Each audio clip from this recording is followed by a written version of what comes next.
who are serving locally and abroad. And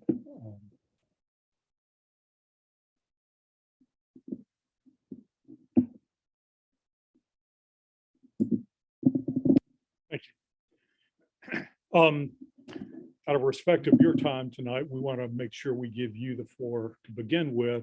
We have some business that we can conduct after. You're absolutely welcome to stay for the entire meeting. But if you have other things like families and other things, we certainly want to respect that. We are delighted to have Captain Carlson and his XO, Commander Brinkley, with us tonight. So I know Captain Carlson, you spent a little bit of time in Charleston before, I believe, at the institution where Dr. Duplass is now employed at the Citadel. So we welcome you both tonight, and I will turn the meeting over to you, let you come up here if you'd like. Tell us a little bit about the stone, if you don't mind, and then things that we can help with. Absolutely, thank you. Stand here like your trusty sidekick. It's like, I'll- like number one. I brought my XO along because he talked at one of the other Flotilla meetings, and I want to make sure that that I don't run off the reservation and say things that I shouldn't, which is a tendency for me, unfortunately. But Matt here does a really good job of keeping me on the straight and narrow. I'd like to start off by obviously just saying thank you. Thank you for giving us the time to come and talk a little bit about Cutter Stone and a little bit about what our needs are and some of our special circumstances and problems, and maybe talk a little bit about where we can ask for some help, because truthfully, yeah, we can do with a little bit of help, can't we, Matt?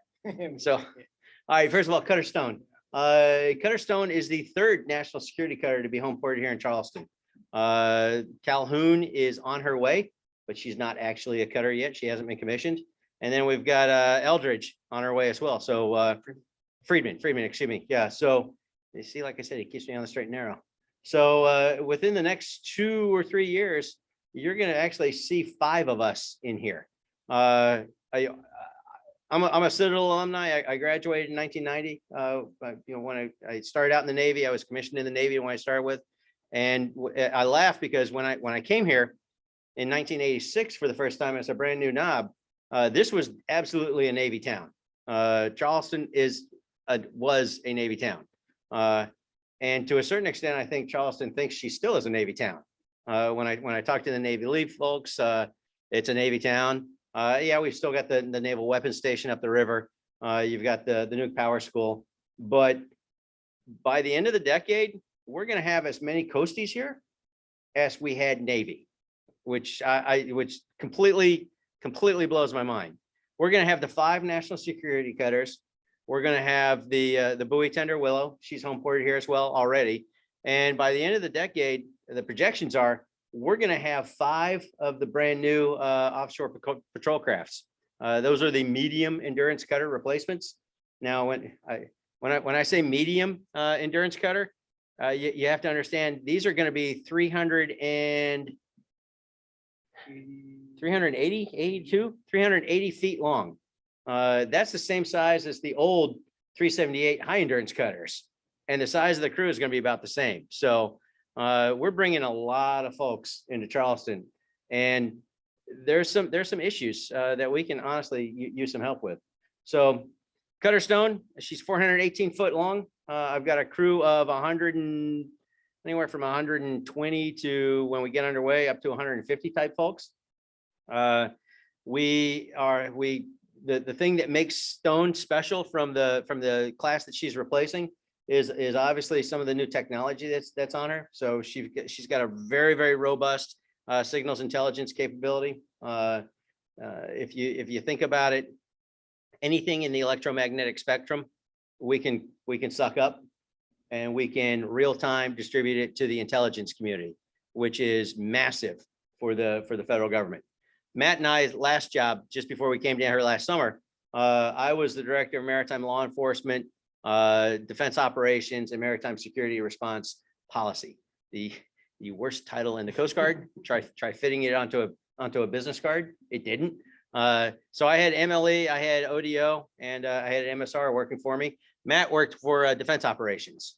So that new tri-service strategy, the advantage at sea, you can blame him for that. He was one of the writers on that. And that sort of is the roadmap on how the Coast Guard, particularly with these new NSCs, the National Security Cutters, is supposed to be working and integrating with the Department of Defense, but not just the Department of Defense, also with the State Department, with all of the agencies that are in the intelligence community, and everything else. The same time I was there, one of my other offices wrote the new IUU, the illegal, unregulated, and unreported fishing strategy that has become a beast of its own. So if you think about it, one of my old admirals, Admiral Fierce, Doug Fierce, used to say that history doesn't repeat itself, but it sure does rhyme.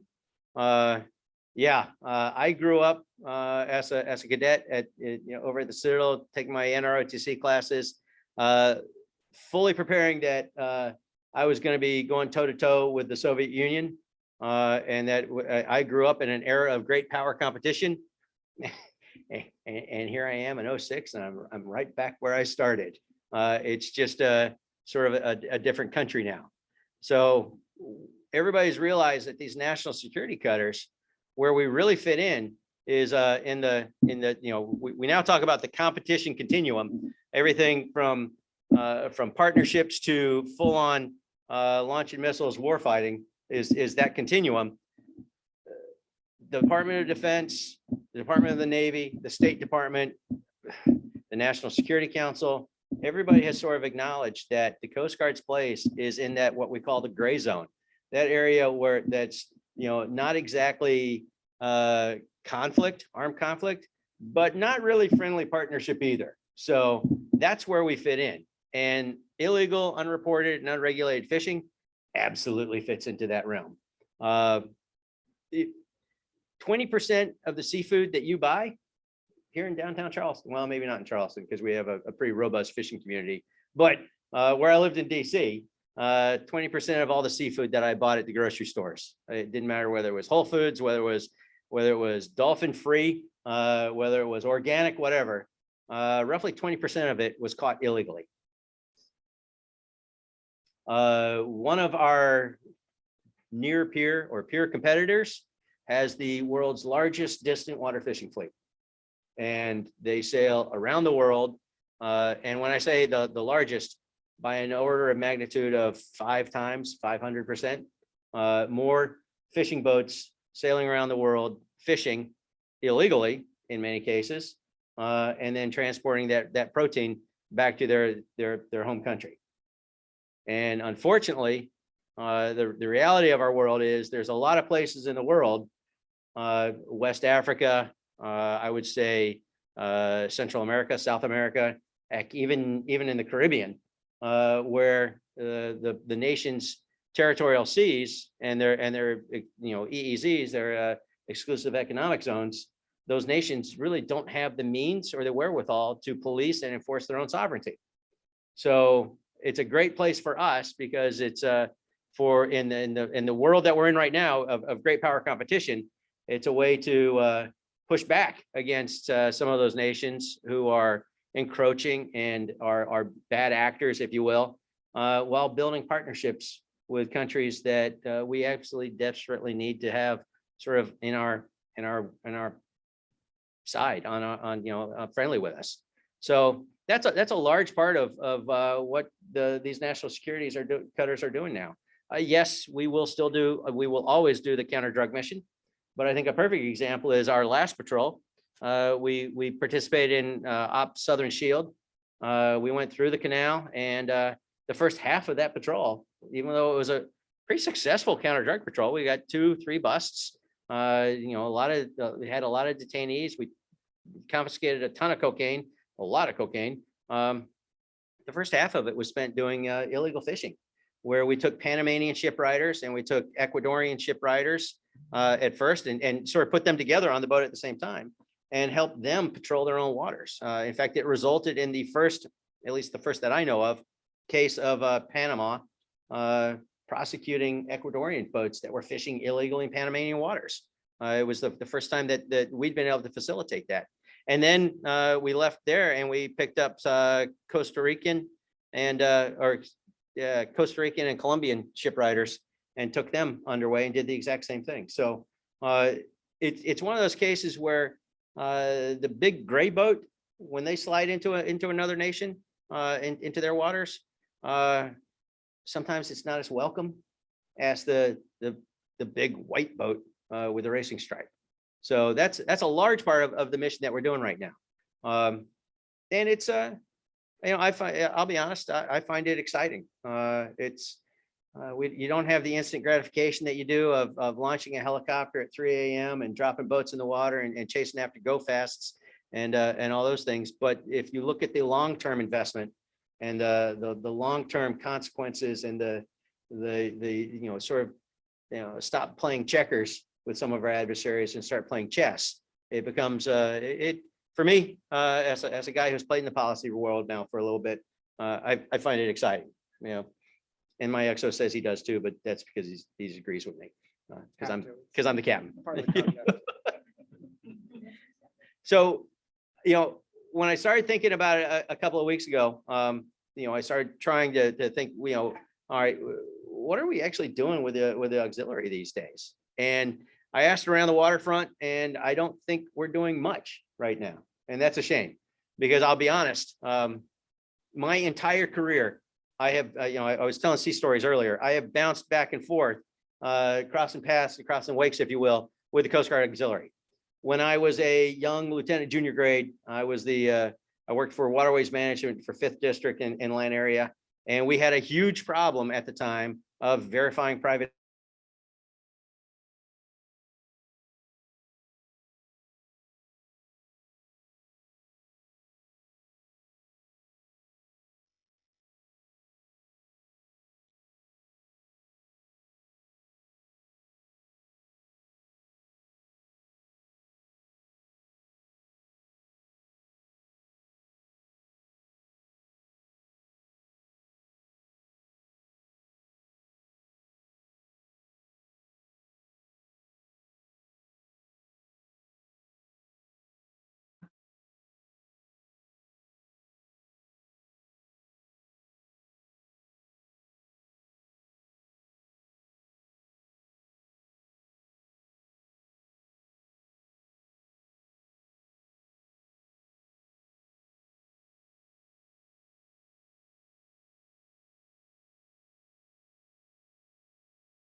I took delivery of a 225-foot buoy tender cutter Hickory in Marinette, Wisconsin.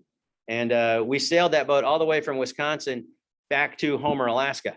And the Homer Auxiliary Detachment Flotilla was just an amazing group of people. I mean, these folks actually ran SAR cases for us in the Gulf of Alaska because we didn't have a SAR response there in the Kenai Peninsula.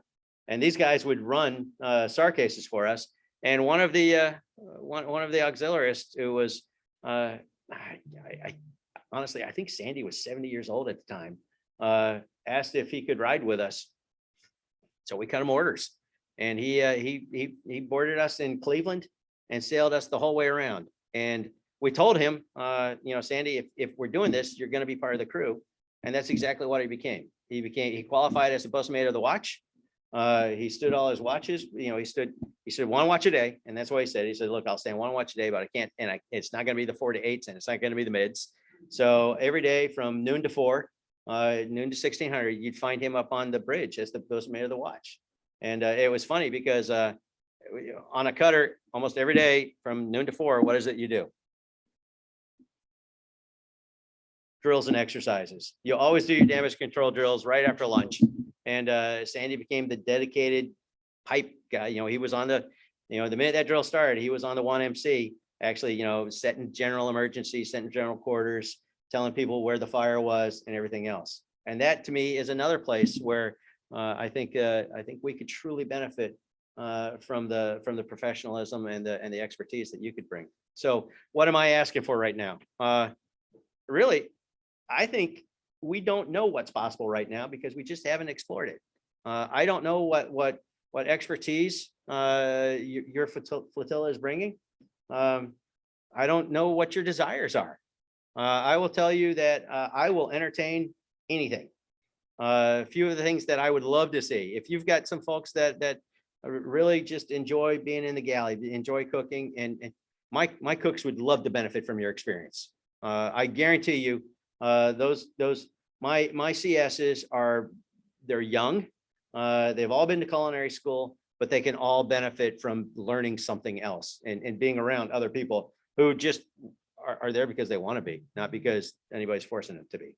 One of the other things that I think is absolutely worth us looking into is I would love to have auxiliaries stand my quarterdeck watch at any time, be it a weekend, be it a weekday, whenever you feel, whenever you feel that you're able to do it. Because for me, that does a lot of things. On a regular basis, my duty section is 9 people. All right, that's typically what we have. Right now, because of the maintenance that we're in and some of the equipment that's down, I have to keep 13 people on board the boat during the day and night, just to maintain the safety and security of the cutter. That means that my watch standards, that my crew is down to a 1 in 4 rotation. So these guys are, the guys and girls are spending every 4th day living on board the cutter. If I can get somebody to take a couple of watches during the daytime, that means that we can relook at that, and maybe I can get them to 1 in 5 and give them a little bit more time at home. Because truthfully, Matt and I have talked about this, and my senior chief, my silver badge, and I have talked about it. There's not much I can give the crew. I as hard as they work, I can't give them more money. I can give them an award when they leave, or if they do something that deserves it, great, I can do that. Time is about the only thing that I control. I can try to make their days as productive as possible and try to give them as much time as possible at home. But that's even that gets taken away from me because of the requirements of manning, the things that I have to do to keep the ship safe when we're in port. And then when we get underway, we're going to be gone for 3 months at a time. And that's whether you're on a big boat or a small boat, you're spending 180 to 205 days away from home every year. That's just the fact of life. My little brother's in the Air Force. Actually, my little brother just retired from the Air Force, which makes me feel phenomenally old. And he used to give me a hard time about, at least you don't deploy like I do. And so looked at him one day when we were out for dinner. I said, all right, Gabe, how many times have you deployed? He goes, well, I've deployed, 4 times now. Okay. And each of your deployments, because he's in the Air Force for 6 months. All right, that's great. Okay. I got 15 years of sea time. Every one of those years at sea, I spent half the time away from home. So I've got, you think about it, I got 7.5 years that I've spent over the last 30 away from my family. And that doesn't even count the TADs, because, every office I've been in, I've gone away. I spent 2 years at AFRICOM, where I spent a week every month in West Africa. So yeah, this is we are a deploying service, and any chance I can have, any chance I can take to give the folks a little more time at home, even if they're not married, a little bit more time at home with their dogs. I will do everything I can.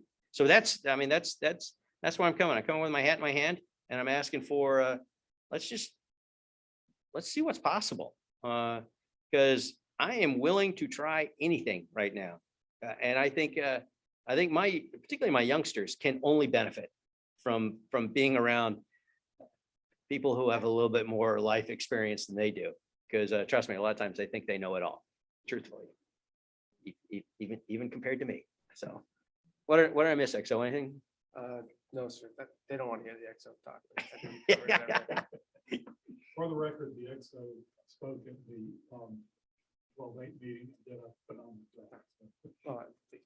Oh, So that's my pitch. And now I'm open to any question that anybody might have. I guess one thing, quarterdeck watch, Mhm. typically sort of how long would it be? 8 hours? A typical watch is 4 hours. But we could, if you wanted to make it 8, we could do 8. But most watches run 4 hours, and we can bounce around everything. There is a qualification process that's involved with it. I'm not going to lie, because there's things that have to happen. Likewise, and I don't think we're just limited to quarterdeck watch. If we got any wrench heads, anybody who's really into turning wrenches and wants to learn the engineering side of the house, import security watch standard is absolutely another opportunity. It's a little bit more on board the boat. Our quarterdeck is actually not on the ship anymore. It's an air conditioned. That's important. It's an air conditioned shack that sits right at the brow. And the quarterdeck watch standards, they keep control of access to the boat. They're the ones who sign every visitor on and off. They make sure that we don't have any unauthorized visitors, but they're also they're sort of the first responder for any emergency that happens, not actually running off and out to go fight the fire, but they're the ones who, when the alarm goes off, are making the notifications, making the phone calls, coordinating a big one is accountability. We just the other day, we had a freon leak, which is a toxic gas. So we had a toxic gas leak on board the boat. And what the number one concern is, because it's not going to burst into flames. The number one concern is everybody safe? And that's a large part of what the quarterdeck does. Is all right, we had 100 people on. I've got 80 people who come off, and I've got where's those other 20? And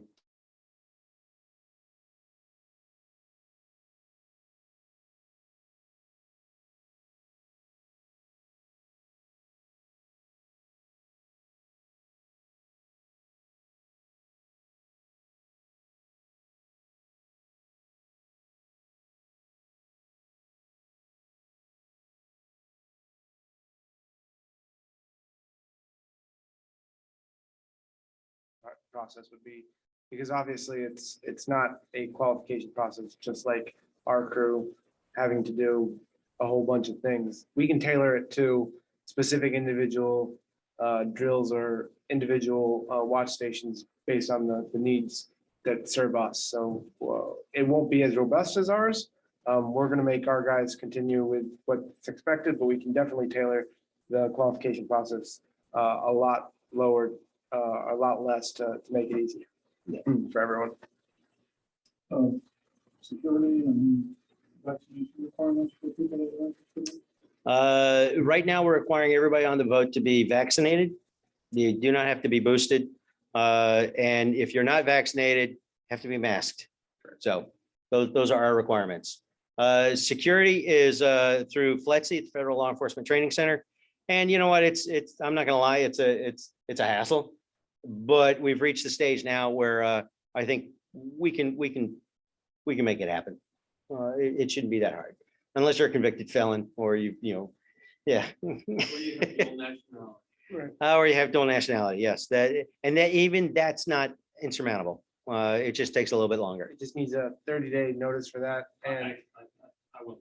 Okay. I'm on the IMAT. Okay, okay, I just Right. need my credentials to be renewed, but- okay. then we can work through the auxiliary officer at base lieutenant. Stephen Foley? Yes, Yep. So we can work through that. about the only thing I can't work around is if you've got a felony conviction. So, and I'm not sure, but I think that disqualifies you from the auxiliary too. Maybe? I think so. Yeah. Mhm. I mean, we do have secure spaces on board the cutter. But most everything I've been talking about, I don't even think you'd be required to have a secret clearance. So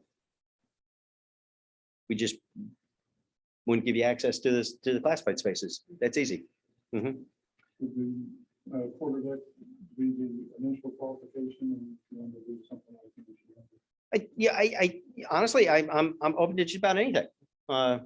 If you want to come in and start off as working with the culinary specialists, yeah, we'll do that.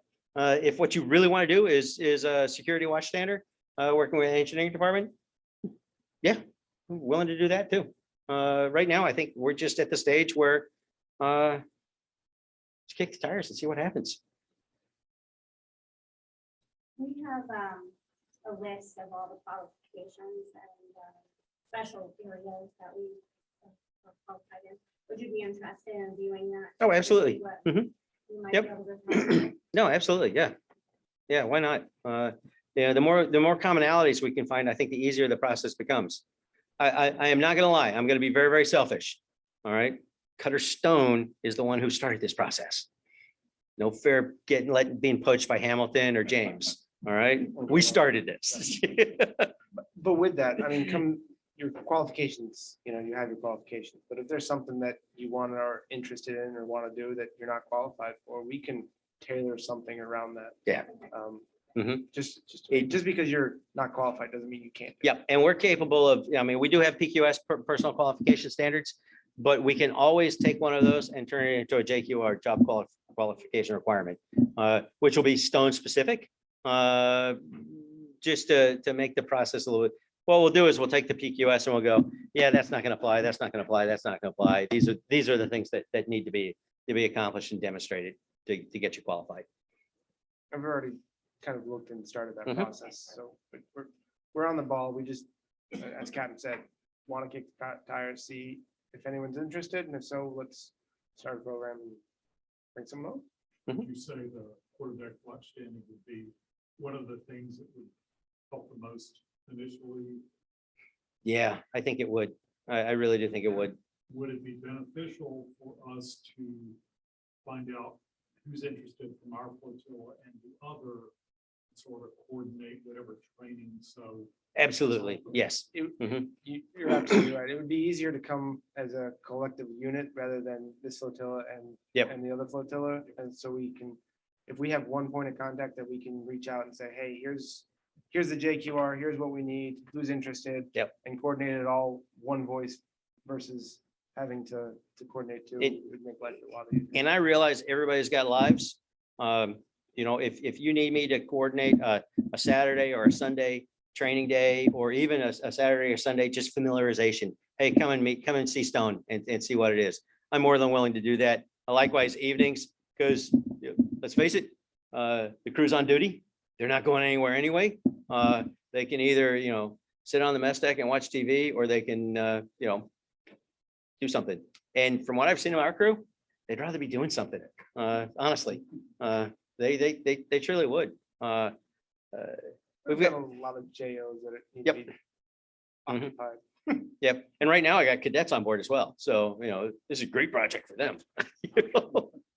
Don't know what to do with a cadet. No, I just see the Would it be helpful part of the site, the coordination effort? One is, I think, is that cycle of consistency. So it's kind of like almost every Friday, for example, if there's that block of time, somehow people work coordinated and they planned it ahead of time.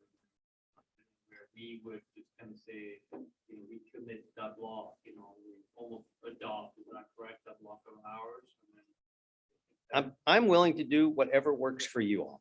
I mean, that would be nice to do, but I don't want to hold the auxiliary to say, hey, you've dedicated yourself to every Friday between No, I meant as a 8. group, so what I meant is it's more like instead of just people and coordinated Mhm. and full schedule, it's almost like we work our own where Okay. if I can't make my block, I would reach out to a short list. Yeah. Instead of you trying to find, If, it's more like, okay, I'll call John and say, hey, can you cover the shift that I said I would do in 3 weeks just because my travel changed?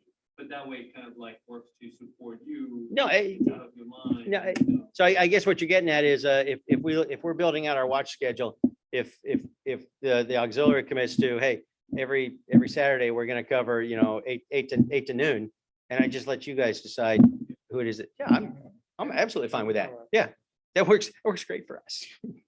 Again, anything, and everything is in the realm of possible, including, like I said, I've taken auxiliaries underway with me before, and come October, we're going to be getting underway for, a week at a time for shakedown and certifications. You know what? If I've got the rack space and you want to come with us, orders are easy. We'll leave Charleston, we'll come home to Charleston. That's easy. I'm willing to put skin in the game as well. Because I think, again, my experience has been that my crews have always benefited from being exposed to just something other than Coast Guard blue. And I know that you all are all Coast Guard blue, I don't mean to disparage, but you've all got lives outside, unlike me. This is what I've done for 30 years. I'm a one-trick pony. You guys are, something completely different. And just sitting on the mess deck at night, talking with these folks, particularly some of the youngsters, I think they get immense value from that. I really do. Don't convince them to get out and go find another job, but you get my point. You can even explain to us how to find jobs on the outside. We're- Yeah, so I'll be there soon. How long have you been with this? Matt and I have been on board for about a year now, so I'm halfway done. Okay. Command tour is 2 years. I wish it could be 3. XO tours are 2 years. He's Maybe glad one. that it's 2. I'll be honest, he works way harder than I do. I asked because I think we got started down this road a little over a year ago. Mhm. Mhm. Both sides still in? Nope, he just retired about 2 weeks ago, 2-3 weeks ago. Mhm. Last spring, we were asked to provide boats and people for tactics. Okay. So it was a good start, and we were hoping to do more. The JO that we were working with got picked up for Okay. something up in Alaska. It was gone, and that was sort of the end of it. Yeah. So And we've been waiting for the phone to ring for a few months, and it's good that now the phone lines are here. well, I joke about, don't let the other cutters poach y'all from us. But one of the nice things that we got going on right now is we are going to have 5 of us here. The CEO of Calhoun is a friend of mine. He just came into the area. He'll be here for a year after I leave. And the CEO of Cutter James just assumed command the other week. So in a perfect world, once Stone gets this going, we start sure sharing this with the other cutters. That way, when I leave, when Matt leaves, the corporate knowledge doesn't disappear. You've got another boat maybe that's been doing this for a year. And then, we build some legs and we institutionalize some of this process so that it's acceptable and it works for everybody and it doesn't do this, which is the curse of all this. Yeah. One of my frustrations in Charleston has been, I was XO on a 378 on a high endurance cutter on Dallas and Gallatin. Did y'all know that we have a Coast Guard auxiliary college program at the Citadel? I worked with that program several years ago, trying to get it up, trying to institutionalize it and trying to get things. And it just seems like that program goes like this, because somebody like me comes in and I have a vested interest in it. I want to make it successful. And then when I leave, somebody, maybe it's not as important to the next CO. And so the program sort of wanes a little bit. I am a big believer in, whatever path we start on now, we really need to institutionalize the process so that it stands on its own. And it's not dependent upon somebody like me or somebody like Matt coming in with our personalities and reaching out to you, that it just becomes part of the Charleston Coast Guard culture. That's my dream. That's my vision. If you have newly reporting, but you also amend your JQR to include contact with the auxiliary. Oh, absolutely. I guarantee you, this will be part of my turnover week when whoever my relief is next June. Wow, it seems sneaking up. We're gonna go July. All right, we'll go to July. I don't want to leave. But when my relief comes in, August. I would really, really like to try and work it out so that the two of us make our rounds and go to the, as many of these meetings as we can. So he gets introduced to all y'all. It absolutely needs to happen. Yes. So we're trying to work that out with the command center right now. Yeah. So, We thank you for coming and really look forward to building the partnership. It's one of those things, I think for us, it's really an exciting opportunity. COVID hit everybody pretty well. Yeah. And it's almost starting over now. And this is a great way for us to, yeah, I think we engage a lot of people. We have had a lot of people who are interested.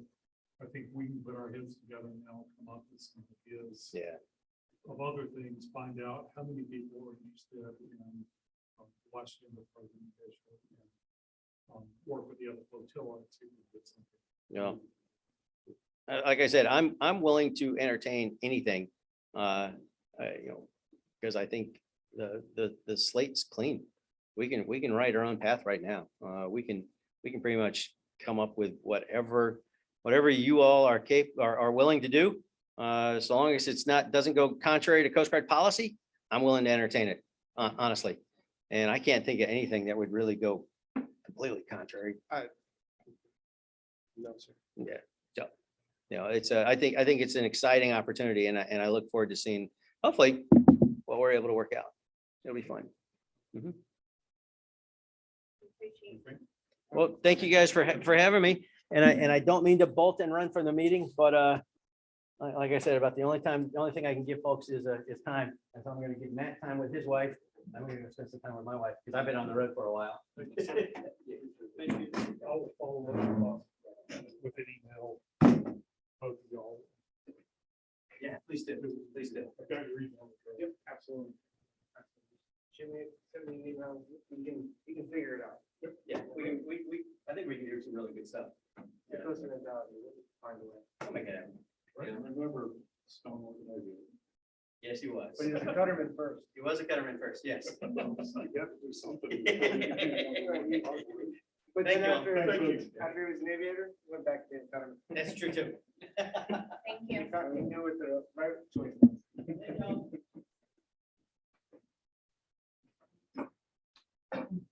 Well, that, I don't know about y'all, but I think that's a Promise. very refreshing outlook and a lot of good opportunities that we can explore with them. I think we are still short of a quorum, so we will not have the official meeting. I guess one thing, just from a standpoint of any officer reporting updates, are there any things that anybody wants to share? Okay, I spoke to William on the way over. Regarding our July 12th meeting, William and the other, on their own. July meeting.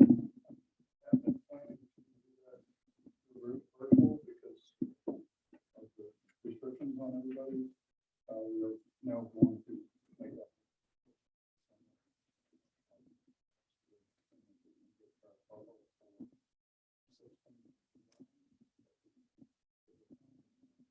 First Saturday.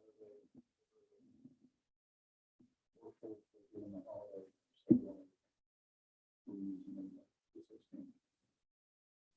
So if we can get the one forward, we'll probably be there.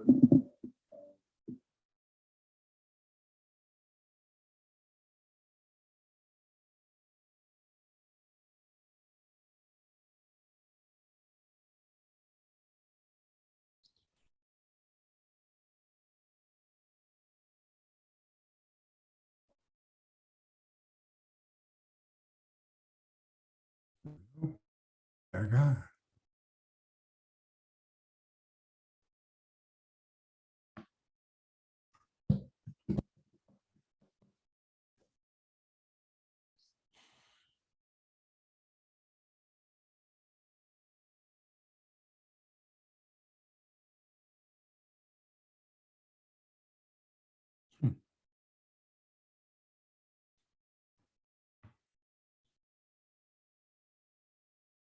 What's going on with closing that?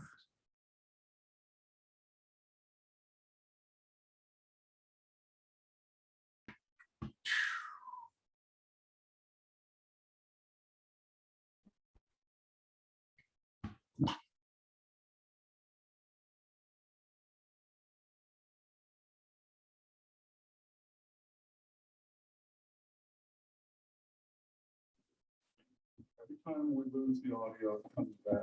Muted. Interrupted, we lose the pin of the video feed. Sorry about this, folks. If you're out there online, every time we lose the audio on this space, we come back on automatically, but it mutes and unmutes all the participants, mutes me, and the video feed starts coming on. So sorry about that, but the cars you felt. Nothing further from the well. William sent me an email earlier today. The COVID forms, everyone, I hope, read the information about the requirement for all of us to complete the COVID forms. The instructions were to send them to, I guess, DIROTS, but it wasn't clear exactly who or what form to do that. Apparently they are overloaded and they want those collected at the Flotilla level, which was not the outcome that I was hoping for. Nonetheless, if everyone can complete the form, send it. Any potential confidentiality, just so if everybody could do that, I would appreciate it. Hey, John. This is Craig. Right. Hogs Air has already collected everybody that's in the air program. They still want another one for Miami from us? Just to be on the safe side, yes, if you don't mind. Okay. Oh, one other thing, this is Craig.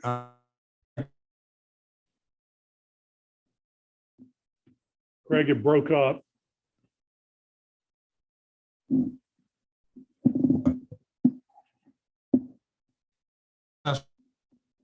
Carolina. Some more. That, you know? Folks, I'm going to ask everybody out there to turn off your video just to see if that lightens the load a little bit.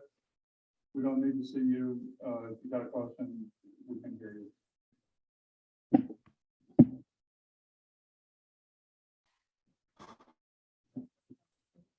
Everybody's frozen. We've been frozen for 45 minutes now.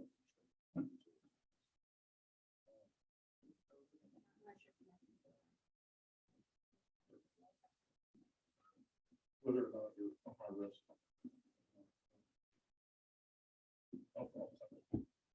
John, did we send the 711 out to everybody?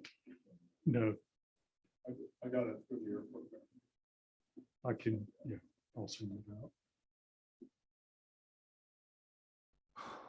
Recording in progress.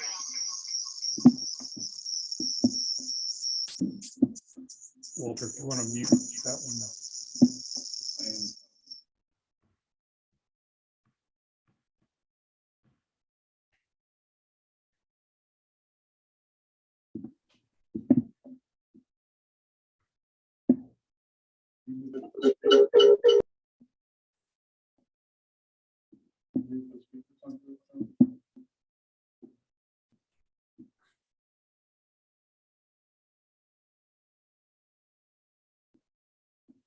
Okay, does that work? I think so. Get everybody online here?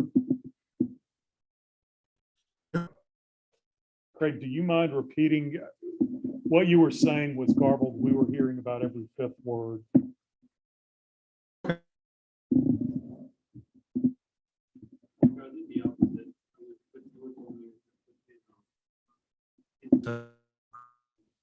Successful outing and on a boatyard. And I hope that we can plan for some more activities like that. Tracy was for us. I was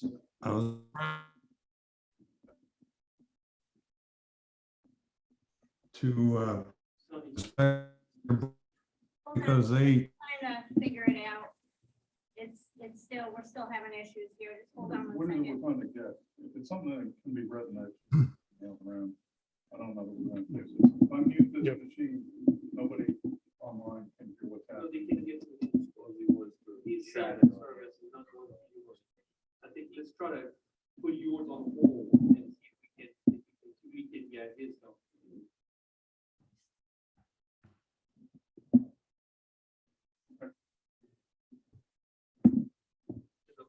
Your microphone, you.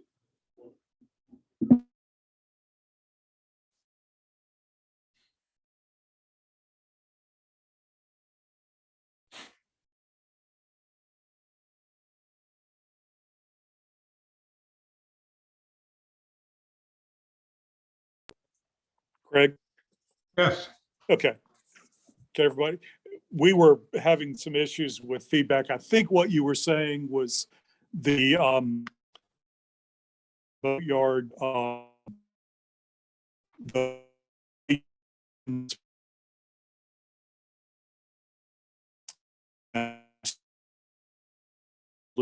more Three good. And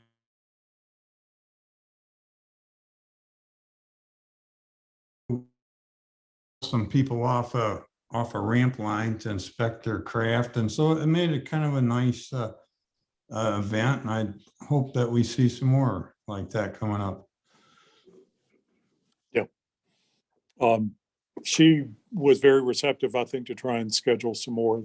The kayak event, I think, got the timing of that inspection Yeah, they. got shifted or, The Lake Moultrie okay. for the picnic on the 25th. Scumbags. So I guess we still have that opportunity at some point if we, Well, we have our meeting on this coming Monday evening, so. okay, Speak about that. okay.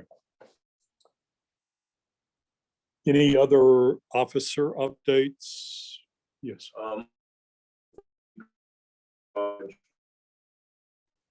And just to get rid of some of the stuff that I had, some heavy bins, Mm. I made everything out nice. I took photographs, which.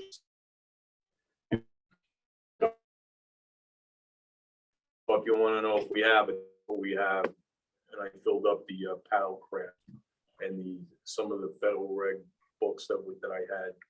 And we pretty much said we really don't have to water anything. Okay, good. But if there's somebody that needs some, if they give me a list and they're in Mount Pleasant, I'll make a personal delivery to them. Okay. The books, are those, like, when do we print those? I know one where he was asking about many. Tommy King Timberlake was gonna want more. Well, I think they were holding off he asked how many each flotilla wanted once they reprinted them, but I haven't heard anything further about that. I think there were some state law changes. They were holding off on doing a reprint. Walter, do you know, have you heard anything about that? Nope. Okay. All right.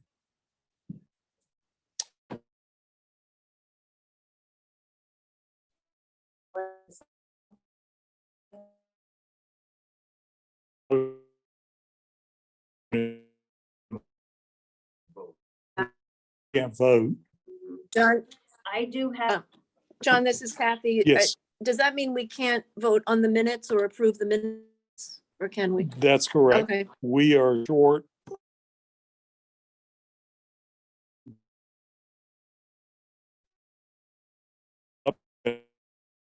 Uh,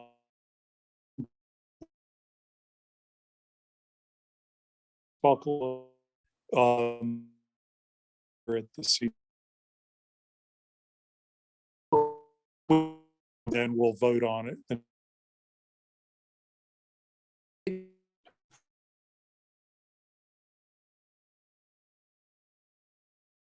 Recording in progress. Can everyone hear Dawn? anyone hear me?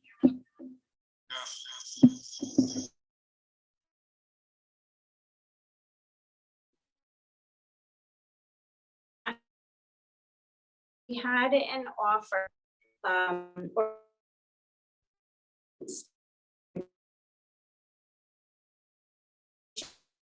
or I think, or,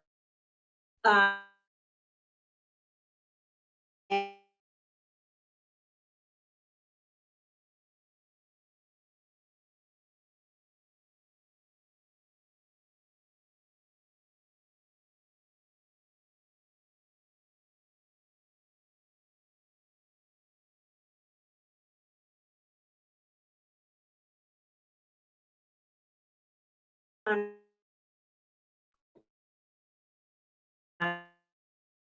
communicate really slow with stations, so hopefully end of next month, I'll be able to schedule to put it.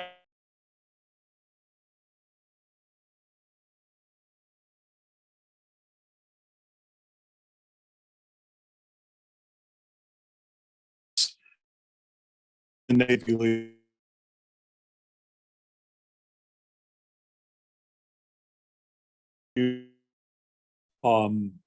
Primarily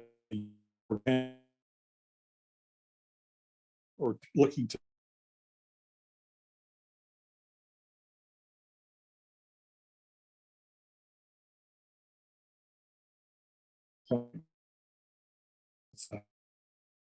same as the